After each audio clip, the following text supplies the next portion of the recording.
Hello विद्यार्थी मित्रांनो, मी ऋषिकेश शेंडे तुमचं स्वागत करतो माझ्या यूट्यूब चॅनलमध्ये. आपण periodic trends in modern periodic table हा टॉपिक बघत होतो आणि ज्याच्यामध्ये आजचा आपला टॉपिक आहे periodic trend in metallic and non metallic character, म्हणजेच periodic trend in electropositivity and electronegativity. तर बघा, आपण सर्वात आधी हेडिंग देतो मी इथं. काय बघायचं आपल्याला, तर आपल्याला बघायचं आहे पिरियॉडिक ट्रेंड. कशामधला? Periodic trend in metallic and non-metallic character. Metallic आणि नॉन मेटॅलिक कॅरेक्टर मधला आपल्याला पिरियॉडिक ट्रेंड बघायचा आहे. तर सर्वात आधी महत्त्वाचं आहे की मेटॅलिक आणि नॉन मेटॅलिक कॅरेक्टर कशाला म्हणतो आपण, हे आपल्याला समजणं महत्त्वाचं आहे. तर बघा, तुम्हाला माहीत पाहिजे, पहिलं काय सांगत आहो मी बघा, मेटल atom has tendency, जो मेटल ॲटम आहे त्याची टेंडन्सी आहे, म्हणजे त्याचा स्वभाव आहे कशाचा. Metal atom has tendency to form cation by losing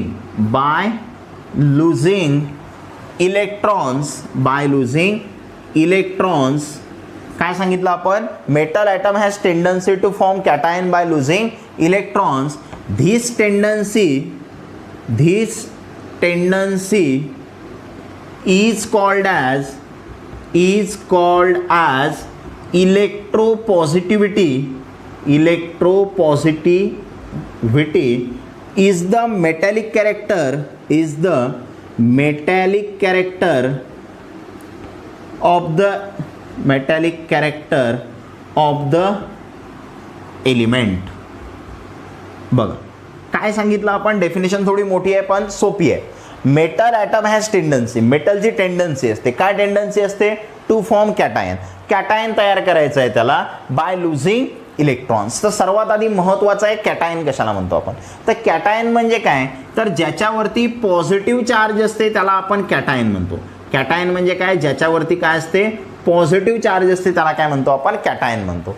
बरोबर. म्हणजे आपल्याकडे समजा फॉर एक्झाम्पल आपल्याकडे सोडियम आहे. काय आपल्याजवळ? सोडियम. मग आता सोडियमचा ॲटॉमिक नंबर किती आहे? 11 आहे. बरोबर. मग याचं इलेक्ट्रॉनिक कॉन्फिगरेशन 2,8,1 हे याचं इलेक्ट्रॉनिक कॉन्फिगरेशन आहे. आता याच्या लास्ट शेलमध्ये 1 इलेक्ट्रॉन आहे. याला ऑक्टेट कंप्लीट करण्यासाठी अजून 7 इलेक्ट्रॉनची गरज आहे. बरोबर. पण याच्याजवळ 1 इलेक्ट्रॉन आहे, याला 7 इलेक्ट्रॉन देणार आहे का कोणी? तर कोणी देणार नाही. त्याच्यामुळे हा काय करते, याच्याजवळचा 1 इलेक्ट्रॉन लॉस करते. मग यानं जर 1 इलेक्ट्रॉन लॉस केला म्हणजे याच्यावरती 1 पॉझिटिव्ह आला. 1 पॉझिटिव्ह का? कारण यानं 1 इलेक्ट्रॉन लॉस केला, म्हणजे प्लस काय दाखवणार आहोत तुम्ही, इलेक्ट्रॉन. तो इलेक्ट्रॉन त्यानं काय केला, लॉस केला. म्हणजे हा जो Na आहे यानं 1 इलेक्ट्रॉन लॉस केला आणि Na पॉझिटिव्ह तयार केला, आणि ज्याच्यावर पॉझिटिव्ह असते त्याला काय म्हणतो आपण, कॅटायन म्हणतो. काय म्हणतो त्याला? कॅटायन.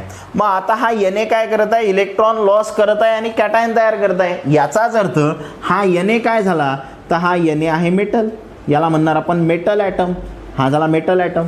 मेटल ॲटमची काय टेंडन्सी असते, तर कॅटायन तयार करायचं बाय लुझिंग इलेक्ट्रॉन. लूज करणे म्हणजे देऊन टाकणे. इलेक्ट्रॉन देते आणि काय तयार करते, कॅटायन तयार करते. मग याला काय म्हणतो आपण, this tendency is called as electropositivity. तर मेटल ॲटमची ही जे टेंडन्सी आहे, कोणती टेंडन्सी, इलेक्ट्रॉन लॉस करायचा आणि कॅटायन तयार करायचं, याला आपण इलेक्ट्रोपॉझिटिव्हिटी म्हणतो. म्हणजेच त्याला आपण मेटॅलिक कॅरेक्टर म्हणतो एलिमेंटचं. कारण मेटल ॲटम कधी म्हणणार आपण, जेव्हा तो इलेक्ट्रॉन लूज करणार. बरोबर. आणि काय तयार करेल, कॅटायन तयार करेल, तेव्हाच आपण त्याला मेटल म्हणणार. बरोबर. म्हणजे इलेक्ट्रॉन लूज करण्याची जे टेंडन्सी असते त्यालाच आपण इलेक्ट्रोपॉझिटिव्हिटी किंवा त्यालाच आपण काय म्हणतो, मेटॅलिक कॅरेक्टर म्हणतो. कोणाचं? एलिमेंटचं. हा एलिमेंट कोणता आहे? सोडियम. परत एकदा सांगतो, काय सांगितलं आपण, मेटल ॲटमची टेंडन्सी असते टू लूज इलेक्ट्रॉन आणि काय करते, टू फॉर्म कॅटायन, म्हणजे कॅटायन तयार करायचं. आणि हे जे टेंडन्सी असते मेटल ॲटमची, याला आपण इलेक्ट्रोपॉझिटिव्हिटी म्हणतो. आणि इलेक्ट्रोपॉझिटिव्हिटीचं दुसरं नाव काय, मेटॅलिक कॅरेक्टर. हे लक्षामध्ये तुम्हाला ठेवायचं आहे. स्क्रीनशॉट काढून घ्या. तर हे झालं मेटॅलिक कॅरेक्टर विषयी. म्हणजे मेटॅलिक कॅरेक्टर विषयी कॅटायन तयार करणार, इलेक्ट्रॉन लूज करणार. तर हे महत्त्वाचं आहे. मग जसं आपण मेटॅलिक कॅरेक्टर बघितलं तसंच आपण काय बघू शकतो, नॉन मेटॅलिक कॅरेक्टर. मग नॉन मेटॅलिक कॅरेक्टर कशाला म्हणणार, तर इथं सांगतो मी बघा. तर नॉन मेटल काय सांगितलं बघा, non metal has tendency, non मेटलची काय टेंडन्सी असते बघा, non metal has tendency to form anion, to form anion by accepting electrons, by accepting electrons. This tendency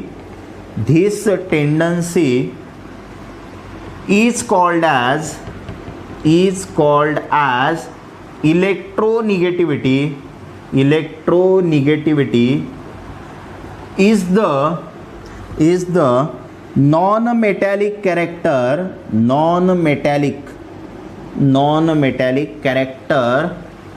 of element. बघा काय सांगितलं आपण, non metal has tendency, non मेटलची काय टेंडन्सी असते, काय स्वभाव असते, टू फॉर्म anion, म्हणजे हा काय तयार करते, anion तयार करते.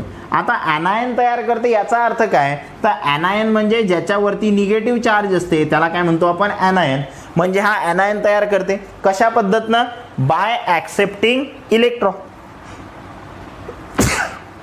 सॉरी बघा, तर बाय ॲक्सेप्टिंग इलेक्ट्रॉन्स ॲक्सेप्ट करते आणि काय करते, anion तयार करते. आणि this tendency is called as electronegativity, म्हणजे इलेक्ट्रॉनला ॲक्सेप्ट करण्याची, इलेक्ट्रॉनला घेण्याची जी टेंडन्सी आहे त्याला आपण इलेक्ट्रोनिगेटिव्हिटी म्हणतो. आणि इलेक्ट्रोनिगेटिव्हिटी म्हणजेच काय असते, नॉन मेटॅलिक कॅरेक्टर, बरोबर. मग आता कसं बघा, तर फॉर एक्झाम्पल जर तुम्हाला सांगायचं असेल तर आपल्याकडे Cl आहे, तर Clचा ॲटॉमिक नंबर किती असते, 17.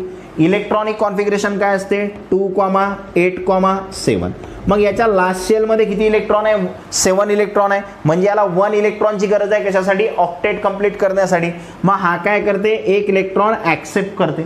मग 1 इलेक्ट्रॉन घेतला म्हणून याच्यावरती काय येणार आहे, 1 निगेटिव्ह येणार आहे. काय सांगितलं बघा, या Clनं काय केलं, 1 इलेक्ट्रॉन घेतला म्हणून याच्यावरती काय आला, 1 निगेटिव्ह आला. मग हा जो आहे Cl, या Clला काय म्हणणार आपण, नॉन मेटल म्हणणार, कारण त्यानं काय तयार केलं, anion तयार केलं.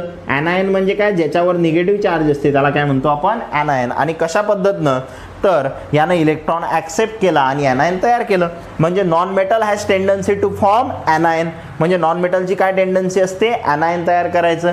बाय ॲक्सेप्टिंग इलेक्ट्रॉन ॲक्सेप्ट करून घेऊन यानं इलेक्ट्रॉन घेतला आणि काय तयार केलं, anion.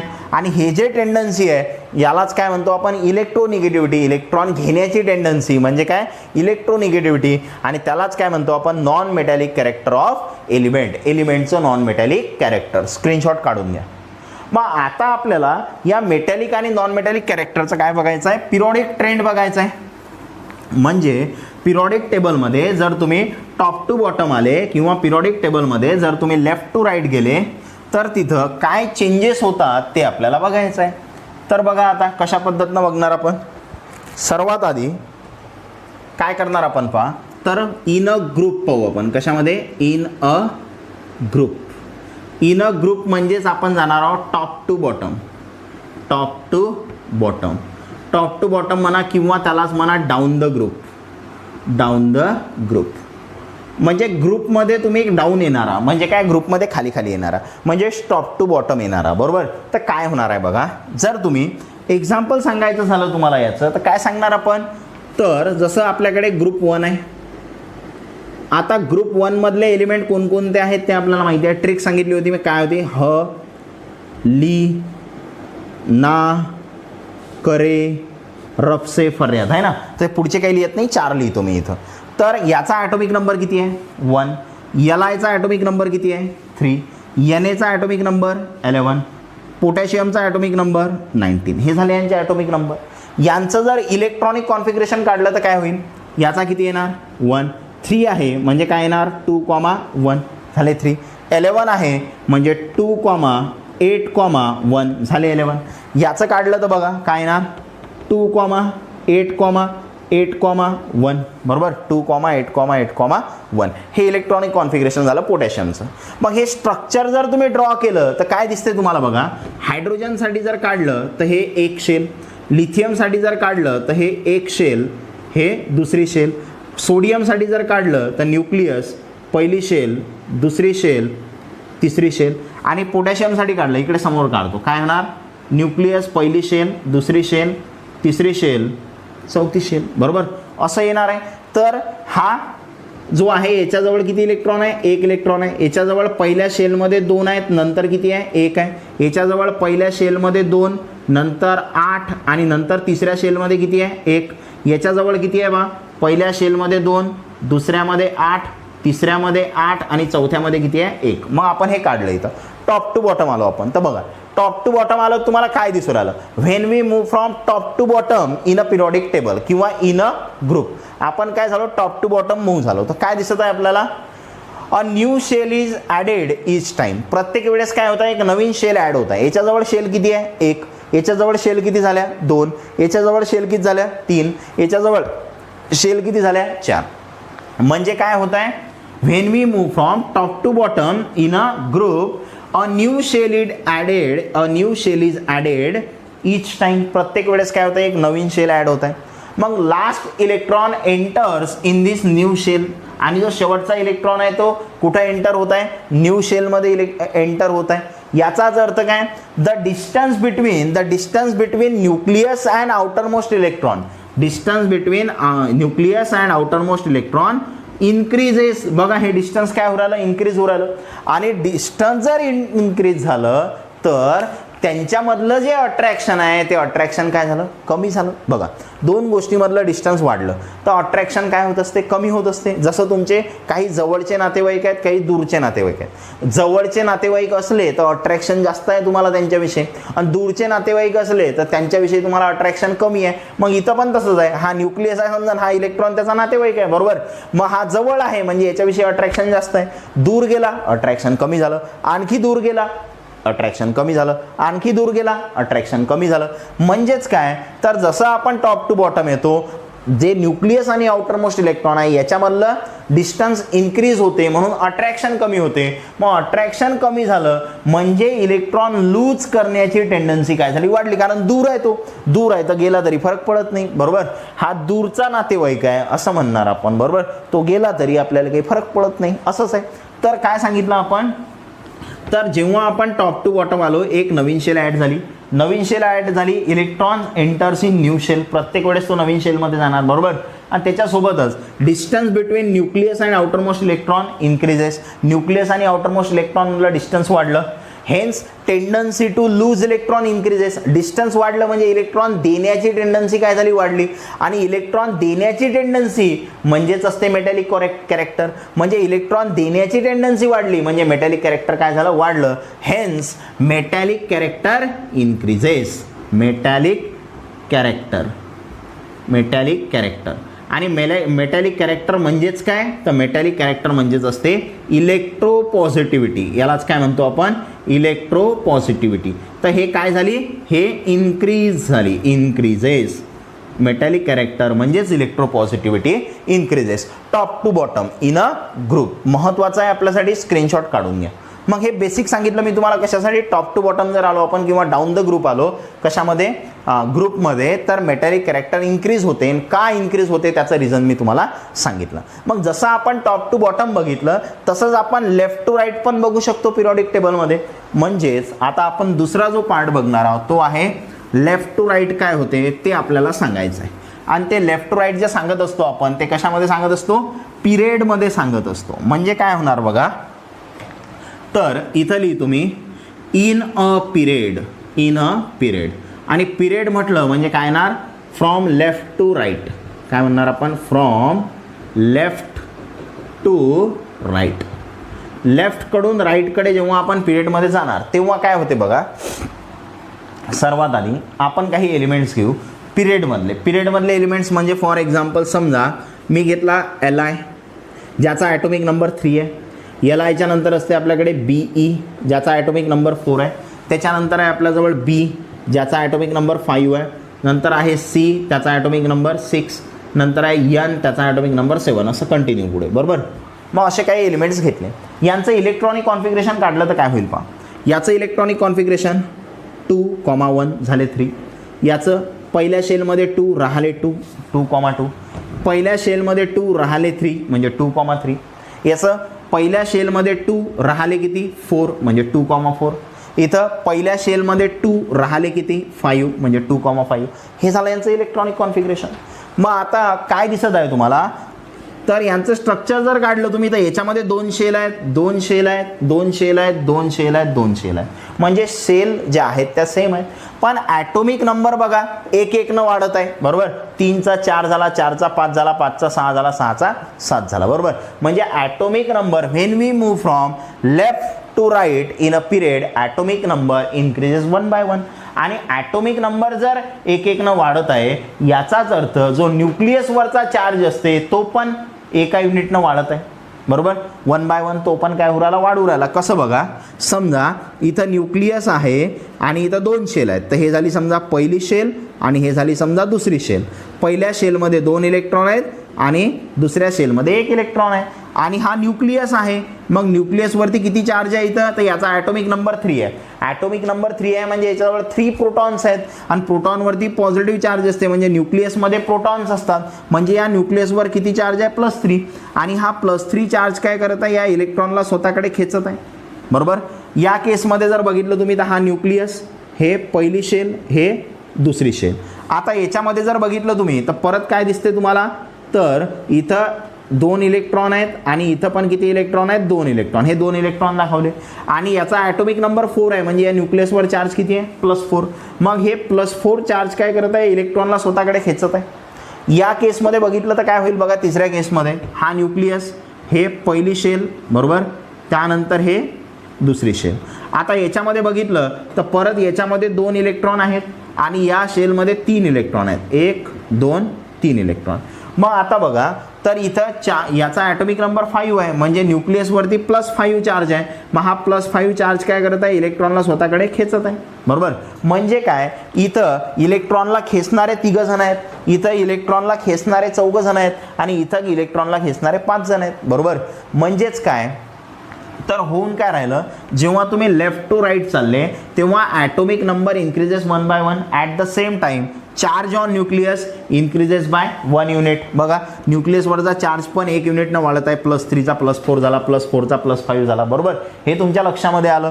मग झालं काय, तर जे अट्रॅक्शन आहे, तर या इलेक्ट्रॉन विषयी काय झालं, आता या इलेक्ट्रॉनवर ग्रेटर पुल अट्रॅक्ट होऊ राहिला, अप्लाय होऊ राहिला. या इलेक्ट्रॉनवरती ग्रेटर पुल म्हणजे इथं पुल म्हणजे फोर्स आहे, पुल फोर्स म्हणजे ओढणे. मग या इलेक्ट्रॉनला ओढणारे 3 जण आहेत, इथं 4 जण आहेत, इथं 5 जण आहेत. म्हणजे हा जो पुल फोर्स आहे याच्यावरचा, ओढणारा फोर्स आहे तो वाढत चालला, बरोबर. आणि ओढणारा फोर्स जर वाढला तर the attraction between nucleus and outermost electron increases. यांच्यामधलं अट्रॅक्शन वाढलं आणि अट्रॅक्शन जर वाढलं तर ॲटोमिक साईज काय झाली, कमी झाली, तो जवळ आला. आणि जवळ जर आला म्हणजे इलेक्ट्रॉन, अट्रॅक्शन वाढलं, जवळ आला म्हणजे इलेक्ट्रॉन घेण्याची टेंडन्सी वाढली, बरोबर. कारण जवळ आला ना, मग एखादा जवळचा नातेवाईक आहे, बरोबर, त्याला आपण लवकर जाऊ नाही देत, बरोबर ना, म्हणजे त्याच्याविषयी आपल्याला अट्रॅक्शन जास्त असते, म्हणजे त्याला घेण्याची टेंडन्सी असते आपली, बरोबर. म्हणजेच काय झालं, तर इलेक्ट्रॉन गेन करण्याची टेंडन्सी वाढली आणि इलेक्ट्रॉन ॲक्सेप्ट करण्याची टेंडन्सी वाढली. याचाच अर्थ जे नॉन मेटॅलिक कॅरेक्टर आहे, नॉन मेटॅलिक कॅरेक्टर आणि नॉन मेटॅलिक कॅरेक्टरलाच काय म्हणतो आपण, इलेक्ट्रोनिगेटिव्हिटी. काय म्हणतो याला, इलेक्ट्रोनिगेटिव्हिटी. तर हे इलेक्ट्रोनिगेटिव्हिटी काय झाली, इन्क्रीज झाली. काय झाली, इन्क्रीजेस. म्हणजे लेफ्ट टू राईट जर गेलो आपण तर जे नॉन मेटॅलिक कॅरेक्टर आहे ते इन्क्रीज होते, म्हणजेच इलेक्ट्रोनिगेटिव्हिटी काय होते, इन्क्रीज होते. हे आपल्यासाठी महत्त्वाचं. मग आपण टॉप टू बॉटम काय होते, लेफ्ट टू राईट काय होते, दोन्ही पण सांगितलं. टॉप टू बॉटम आलो तर मेटॅलिक कॅरेक्टर वाढते आणि लेफ्ट टू राईट गेलो तर नॉन मेटॅलिक कॅरेक्टर वाढते. मग स्क्रीनशॉट काढून घ्या. मग आता याला आपण कशा पद्धतीनं सांगू शकतो तर ते पहा. इझिली आपण काय करू, आता याला थोडं अरेंज करू एका फॉर्ममध्ये. तर तुम्हाला हे माहीत पाहिजे की जे मेटॅलिक कॅरेक्टर आहे, वेगवेगळे नावं सांगत आहो मी. बघा, जर तुम्ही इथं बघितलं मेटॅलिक कॅरेक्टर, तर मेटॅलिक कॅरेक्टरचं दुसरं नाव काय आहे, इलेक्ट्रोपॉझिटिव्हिटी म्हणू शकता तुम्ही त्याला, इलेक्ट्रोपॉझिटिव्हिटी. त्याच्यानंतर दुसरं काय आहे आपल्याजवळ, दुसरं आहे आपल्याजवळ नॉन मेटॅलिक कॅरेक्टर. आता नॉन मेटॅलिक कॅरेक्टर आहे त्यालाच तुम्ही काय म्हणता, इलेक्ट्रोनिगेटिव्हिटी, बरोबर. मग आता याच्याविषयी जर तुम्हाला कशामध्ये सांगायचं असलं, जर ग्रुपमध्ये सांगायचं असलं आणि दुसरी केस जर याच्याविषयी तुम्हाला पिरियडमध्ये सांगायचं असलं तर काय सांगणार तुम्ही? तर आपण सांगितलं होतं मेटॅलिक कॅरेक्टर ग्रुपमध्ये काय होते, तर ग्रुपमध्ये काय होते, जर तुम्ही डाऊन द ग्रुप आले, बरोबर, डाऊन द ग्रुप म्हणजे ग्रुपमध्ये जर खाली आले तर काय झालं होतं, डाऊन द ग्रुप काय झालं होतं, मेटॅलिक कॅरेक्टर इन्क्रीज झालं होतं. मग आता जर डाऊन द ग्रुप इन्क्रीज होते कोणतं, मेटॅलिक कॅरेक्टर, मग मेटॅलिक कॅरेक्टरच्या एकदम अपोजिट काय असते, नॉन मेटॅलिक. म्हणजेच इलेक्ट्रो पॉझिटिव्हिटीच्या अपोजिट काय असते, इलेक्ट्रोनिगेटिव्हिटी. म्हणजेच डाऊन द ग्रुप काय होणार, डाऊन द ग्रुप जे नॉन मेटॅलिक कॅरेक्टर आहे ते नॉन मेटॅलिक कॅरेक्टर काय होणार, हे जर इन्क्रीज झालं तर याचा अर्थ हे काय झालं, डिक्रीज झालं. म्हणजे down the group non metallic character म्हणजेच इलेक्ट्रोनिगेटिव्हिटी काय झाली, डिक्रीज झाली. सेम आता इथं पिरियडसाठी. मग पिरियडसाठी आपण नॉन मेटॅलिक कॅरेक्टर शिकलो. मग आपल्याला काय समजलं, लेफ्ट टू राईट. काय समजलं आपल्याला, लेफ्ट टू राईट. तर लेफ्ट टू राईट काय झालं, जे नॉन मेटॅलिक कॅरेक्टर आहे किंवा इलेक्ट्रोनिगेटिव्हिटी आहे ते काय झाली, इन्क्रीज झाली. म्हणजे लेफ्ट टू राईट काय होते, जे नॉन मेटॅलिक कॅरेक्टर किंवा इलेक्ट्रोनिगेटिव्हिटी आहे ते इन्क्रीज होते, म्हणजे इन्क्रीजेस. आणि हे जर इन्क्रीज होत आहे तर याच्या एकदम अपोजिट मेटॅलिक कॅरेक्टर असते किंवा इलेक्ट्रो पॉझिटिव्हिटी असते. तर इथं लेफ्ट टू राईट काय होणार, लेफ्ट टू राईट. तर लेफ्ट टू राईट जे तुमचा मेटॅलिक कॅरेक्टर आहे ते मेटॅलिक कॅरेक्टर काय होणार, डिक्रीज होणार. तर ह्या गोष्टी तुमच्यासाठी महत्त्वाच्या आहेत, बरोबर. स्क्रीनशॉट काढून घ्या. बघा, जर मेटॅलिक वाढत आहे म्हणजे नॉन मेटॅलिक काय होत आहे, कमी होत आहे. जर इथं काय होत आहे, या पिरियडमध्ये जर नॉन मेटॅलिक वाढत आहे म्हणजे मेटॅलिक काय होत आहे, कमी होत आहे. महत्त्वाचं आहे, स्क्रीनशॉट काढून घ्या. बघा, मग आता याच्यानंतर पुढे काय करणार आहोत आपण, पुढचा पार्ट आहे आपला जे काही आपण आतापर्यंत बघितलं, बरोबर. तर त्याला थोडं समराईज करू आपण. कशा पद्धतीनं समराईज करू ते पण. तर पिरियॉडिक ट्रेंड्स विषयी बघत होतो आपण. आणि हे पिरियॉडिक ट्रेंड याला जर आपल्याला डायग्रामॅटिकली अरेंज करायचं असेल तर कसं अरेंज करणार आपण, आपला पिरियॉडिक टेबल आहे तो पिरियॉडिक टेबल मी थोडाफार इथं असा ड्रॉ करतो समजण्यासाठी. थोडा खाली घेतो. हा पिरियॉडिक टेबल आहे समजा आपला, हा आपला एस ब्लॉक आहे, बरोबर. याला आपण काय म्हणतो, एस ब्लॉक म्हणतो. अशा पद्धतीनं हा एस ब्लॉक. त्यानंतर इकडे डी ब्लॉक झाला मध्ये, हा डी ब्लॉक आला मध्ये. त्यानंतर इकडे आला पी ब्लॉक, हे आपण सांगितलं. आणि खालच्या साईडला काय असते, एफ ब्लॉक असते. अशा पद्धतीने असे 4 ब्लॉक आहेत आपल्याजवळ, बरोबर. मग आता हे जर तुम्ही बघितले तर असं काही काढत नाही मी, असंच ठेवतो याला. मग काय दिसेल तुम्हाला पहा, तर हा जो ब्लॉक आहे तो एस ब्लॉक आहे. त्यानंतर हा जो आहे याला आपण डी ब्लॉक म्हणतो. त्यानंतर हा जो आहे याला आपण पी ब्लॉक म्हणतो. आणि हा जो आहे याला काय म्हणतो आपण, एफ ब्लॉक म्हणतो. मग आता याच्यामध्ये जर तुम्ही लेफ्ट टू राईट चालले म्हणजे असे चालले, लेफ्ट टू राईट चालले, हे डायरेक्शन आहे तुमची जाण्याची. मग या डायरेक्शननं जर तुम्ही जात असाल तर काय काय होतं आहे सांगा बरं मला. पहिलं, जेव्हा तुम्ही लेफ्टकडून राईटकडे जाता, जे ॲटोमिक किंवा पहिले आपण व्हॅलन्सीविषयी सांगितलं, व्हॅलन्सी, ठीक आहे. व्हॅलन्सीचं काय झालं होतं सांगा.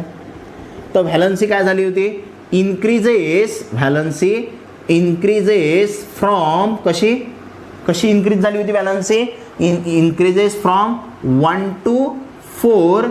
त्यानंतर देन डिक्रीज झाली होती आहे ना, देन डिक्रीजेस फ्रॉम कशी 4 to 0.